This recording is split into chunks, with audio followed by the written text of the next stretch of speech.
Como Canhoteiro morreu? Canhoteiro foi um jogador de enorme destaque no futebol brasileiro na metade do século XX. Ele se destacou como ponta-esquerda no São Paulo Futebol Clube, onde jogou de 1954 a 1963. José Ribamar de Oliveira, mais conhecido como Canhoteiro, nasceu em 24 de setembro de 1932, na cidade de Coroatá, no Maranhão. Ele era filho de Cecílio de Oliveira, um pequeno comerciante, e de Maria de Oliveira. Oriundo de família humilde, Canhoteiro não passou fome em sua infância, porém, não teve luxos. Seu pai, Cecílio, mantinha uma barraca onde vendia mingau de milho e tapioca para trabalhadores locais, e tirava o sustento de sua família dessa profissão. Como ocorre com a maioria dos jogadores de futebol, o esporte apareceu cedo na vida de Canhoteiro, que assim que começou a brincar, se encantou pela bola de futebol. Com o passar do tempo, Canhoteiro se tornou cada vez mais conhecido em seu bairro pelo bom desempenho jogando nos campos de várzea.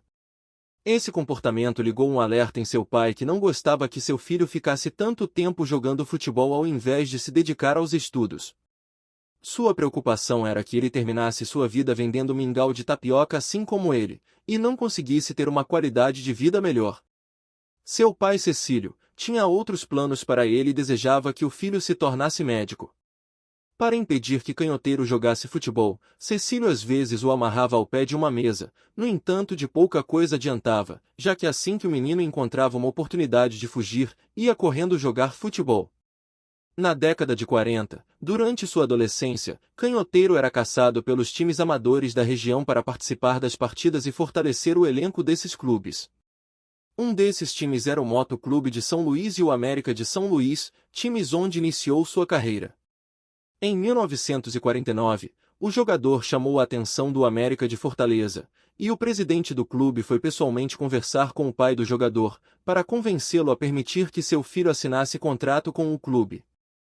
Sua impressionante performance no clube chamou a atenção de olheiros do São Paulo Futebol Clube, que agiram rápido e o levaram para o time paulista em abril de 1954, pagando para o time do América 100 mil cruzeiros, uma quantia significativa na época. Ele chegou ao clube paulista com a missão de substituir Teixeirinha, um jogador importante para a equipe. Sua estreia pelo São Paulo ocorreu em 18 de abril de 1954, em um amistoso. No seu primeiro ano no São Paulo, Canhoteiro rapidamente se destacou por sua habilidade excepcional com a perna esquerda e velocidade. Ele se tornou uma peça-chave no ataque do time, contribuindo com gols e assistências decisivas. Sua performance ajudou o São Paulo a se estabelecer como uma das equipes mais fortes do futebol brasileiro. Graças às boas atuações, ele não demoraria muito tempo para ser convocado para a seleção brasileira. Ele foi chamado para representar o Brasil em um amistoso contra o Paraguai, realizado no estádio do Pacaembu, no dia 17 de novembro de 1955. Nesse jogo, Canhoteiro marcou um gol contribuindo para a vitória do Brasil por 3-0. Ao longo da década de 50, Canhoteiro permaneceu como um dos grandes jogadores do Brasil, porém, apesar do bom desempenho dele e do time do São Paulo, os títulos demoraram a chegar em sua carreira, e foi apenas em 1957 que ele ganhou seu único título vestindo a camisa tricolor. Seu único título veio após a conquista do Campeonato Paulista de 1957. O campeonato foi disputado em duas fases. Na primeira fase, os 20 clubes se enfrentaram em turno único, e os 10 melhores times se classificaram para a fase final. Na fase final, o São Paulo, comandado pelo técnico húngaro Bela Gutmann, encontrou sua melhor forma. A chegada do veterano Zizinho, considerado um dos maiores jogadores do Brasil, deu um novo impulso ao time. Com Zizinho, Canhoteiro, Gino Orlando, Maurinho e Amauri formando um ataque poderoso, o São Paulo se tornou uma equipe temida. O título foi decidido em 29 de dezembro de 1957, em um jogo histórico contra o Corinthians no estádio do Pacaembu. O São Paulo venceu por 3-1, com gols de Amauri, Canhoteiro e Maurinho. Esse jogo ficou conhecido como a Tarde das Garrafadas devido aos incidentes envolvendo a torcida. A vitória garantiu ao São Paulo seu 8º título estadual. Pelo seu bom desempenho tanto no São Paulo quanto na seleção brasileira, era certeza que Canhoteiro seria um dos convocados para jogar a Copa do Mundo de 1958. Porém, seu estilo de vida boêmio, que incluía noites de festa e atrasos nas apresentações para os treinos e jogos, começaram a deixar seu nome mais distante de uma convocação. Outro fator importante foi o medo de voar que o jogador tinha. A Copa do Mundo de 1958 foi realizada na Suécia, e a viagem de avião era inevitável. O medo de voar de Canhoteiro foi um obstáculo significativo, pois ele não se sentia confortável em realizar a longa viagem até a Europa. Devido a esses fatores, Canhoteiro foi cortado da seleção brasileira às vésperas do embarque para a Suécia. Em seu lugar, foi convocado Zagallo, que acabou se destacando na Copa do Mundo e contribuindo para a conquista do primeiro título mundial do Brasil. A sua não escalação para a Copa do Mundo não fez com que Canhoteiro percebesse que sua vida boêmia prejudicava sua vida profissional, e ele continuou levando sua vida agitada fora de campo. Em 1959, Canhoteiro sofreu uma lesão séria durante um jogo contra o Corinthians. O incidente ocorreu em uma entrada casual com o jogador Homero. A lesão foi grave o suficiente para exigir 2 cirurgias, ambas mal-sucedidas, o que afetou significativamente sua performance em campo. Após a lesão, Canhoteiro não conseguiu recuperar a forma que o tornou um dos maiores ídolos do São Paulo Futebol Clube. Em 1963, ele foi vendido ao futebol mexicano, onde jogou pelo Nacional e pelo Toluca. Durante seu tempo no México, Canhoteiro continuou a mostrar flashes de sua habilidade, mas nunca conseguiu retornar ao seu auge.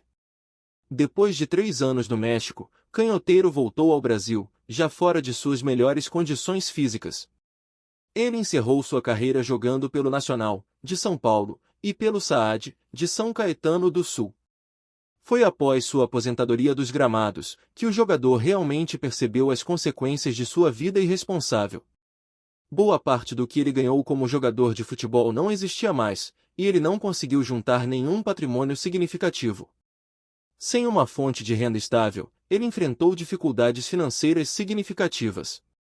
Para sustentar-se, Canhoteiro trabalhou em diversas ocupações.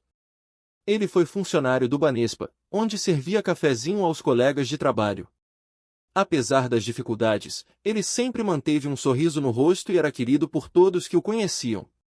Sua humildade e carisma continuaram a brilhar, mesmo em tempos difíceis. Sua morte vai acontecer com o ex-jogador ainda bastante jovem e cheio de vida pela frente. Na tarde do dia 13 de agosto de 1974, Canhoteiro estava tendo um dia normal como qualquer outro após sua aposentadoria. Neste dia, ele estava almoçando junto de alguns amigos, e após a refeição ao caminhar pela rua começou a se sentir mal, com fortes dores de cabeça. Devido à dor, ele não conseguiu chegar ao seu trabalho, e precisou ser acolhido por um dos amigos em sua casa. Ao chegar na casa de seu amigo os sintomas foram piorando, e ele foi levado para um hospital. Canhoteiro ficou internado por 3 dias e acabou não resistindo. Canhoteiro morreu em 16 de agosto de 1974, após sofrer um derrame. Ele estava com 41 anos. O velório de Canhoteiro foi realizado na capital paulista. Diversos ex-companheiros de equipe e jogadores que atuaram ao lado de Canhoteiro compareceram ao velório para se despedir do amigo. Entre eles, estavam jogadores do São Paulo Futebol Clube, que lembraram com carinho dos momentos vividos ao lado do jogador. Após o velório, ele foi sepultado. Canhoteiro é lembrado como um dos maiores artistas do futebol, cuja habilidade e estilo de jogo ajudaram a moldar a identidade do futebol brasileiro. Seu legado continua vivo, inspirando novas gerações de jogadores e fãs do esporte. E foi assim que Canhoteiro morreu. Se você gostou, deixe seu comentário e inscreva-se no canal. Até o próximo vídeo.